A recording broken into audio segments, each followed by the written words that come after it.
Tarapur high school ખાતે આજે સોયતા તાલુકો, તારાપુર તાલુકો, પેટલાદ તાલુકો અને સોયતા શહેરના સામાજિક શૈક્ષણિક આગેવાનો, સેવાકીય સંસ્થાના આગેવાનો અને સૌ બુદ્ધિજીવી વર્ગ જેવા કે ડૉક્ટર, વકીલ,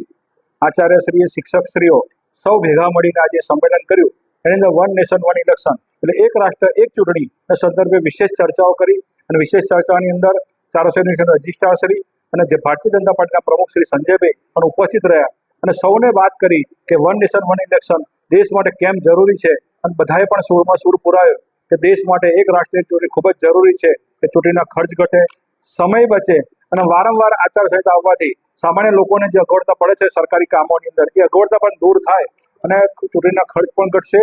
સમય બચશે અને ખર્ચા પણ ઘટશે. તો આ સંદર્ભે સૌએ પોતાનો સૂર પુરાવ્યો અને આગામી સમયની અંદર દેશની અંદર એક રાષ્ટ્ર એક ચૂંટણી થાય એવું સૌએ પોતાની મહેચ્છા વ્યક્ત કરી અને આજે એક રાષ્ટ્ર ચૂંટણીની અંદર સોયતા વિધાનસભા આણંદ જિલ્લાની અંદર સમર્થન સાથે કેન્દ્ર સરકારના સમર્થન સાથે સૌએ સૂર પુરાવીને સૌએ કહ્યું છે કે એક રાષ્ટ્રીય ચૂંટણી દેશ માટે ખૂબ જ જરૂરી છે, દેશના ભવિષ્ય માટે જરૂરી છે, આવનારા ભવિષ્ય માટે જરૂરી છે. એમ એક રાષ્ટ્રીય ચૂંટણીને સૌએ સમર્થન કર્યું.